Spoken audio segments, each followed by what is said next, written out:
lagi dengan saya di sini, Lezan Zami.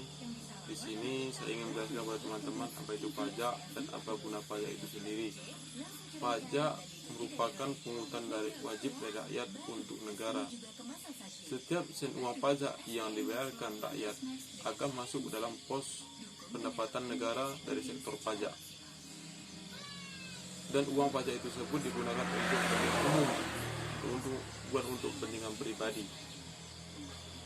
Pajak merupakan sumber dana dari pemerintah untuk membiayai pembangunan pusat juga pembangunan daerah, seperti fasilitas kesehatan dan juga fasilitas pendidikan dan juga kegiatan politik lainnya.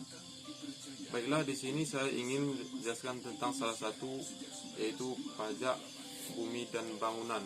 Di sini saya sudah mendapat contoh lembaran, yaitu surat pemberitahuan pajak terutang pajak bumi dan bangunan. Baiklah teman-teman, di sini saya ingin memaparkan tentang pajak bumi dan bangunan. Di sini kita sudah melihat, dari sini kita melihat NOP, yaitu nomor objek pajak. Nomornya sekian. Di sini terletak objek pajak, yaitu di sini ada dusunnya, nama dusunnya, RT, RW-nya, nama desanya, dan juga nama kecamatan dan juga nama kotanya.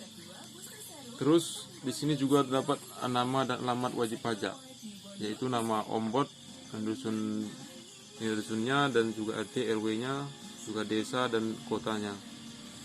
Kemudian di sini kita lihat objek pajak, yaitu bumi dan bangunan. Di sini terlihat luas tanah, yaitu 10.000 meter persegi dengan kelas 093.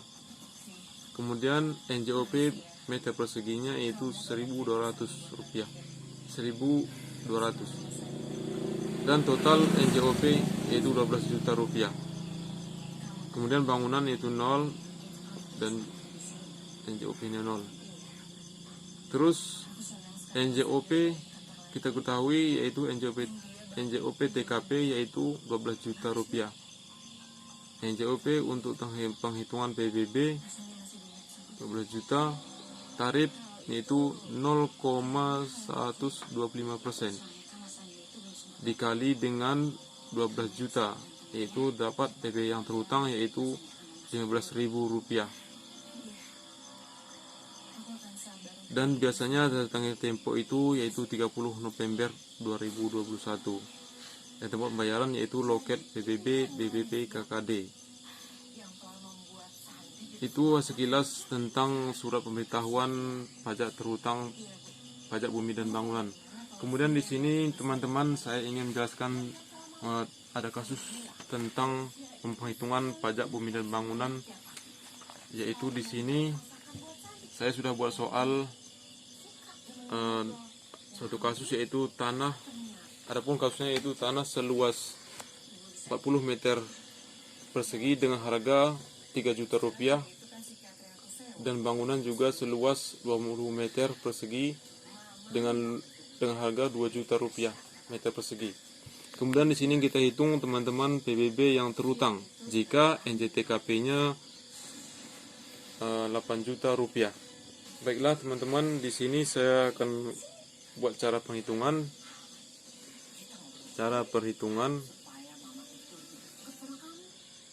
Di sini tanah kita tahu seluas 40 meter persegi. Kemudian dikali dengan harga 3 juta rupiah meter persegi. Dan juga bangunan seluas 20 meter persegi dikali dengan harga 2 juta rupiah meter persegi.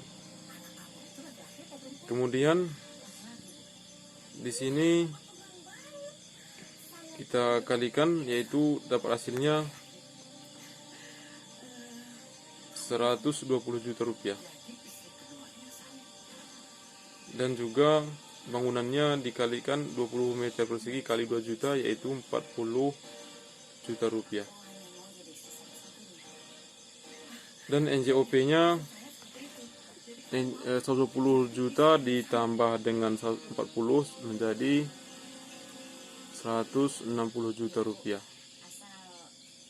NJOP nilai jual objek pajaknya yaitu 160 juta rupiah. Kemudian NJTKP-nya yaitu diketahui tadi yaitu 8 juta rupiah. 8 juta. Kemudian hasilnya yaitu NJKP nilai jual kena pajak yaitu 152 juta rupiah. 152 juta rupiah. Nah, teman-teman, di sini kita dapat hasilnya nilai jual kena pajaknya itu 152 juta rupiah. Di sini kita dapat menghitung kembali PBB sebesar 152 juta rupiah dikali dengan 20% dikali 0,5%. Baiklah, di sini kita kalikan, jadi pajaknya ialah 152.000 rupiah per tahunnya. Baiklah, itu dia sekilas saya jelaskan tentang penghitungan pajak bumi dan bangunan. Selanjutnya mungkin itu saya yang dapat saya jelaskan kepada teman-teman. Jika memang di sini sajalah yang dapat saya sampaikan. Mudah-mudahan ada guna dan manfaatnya bagi teman-teman dimanapun berada. Di sini saya Adi Janami. Mari kita bayar pajak, karena pajak untuk membangun. Dimana kata bijaknya, orang bijak taat pajak. Sekian, wassalamualaikum warahmatullahi wabarakatuh.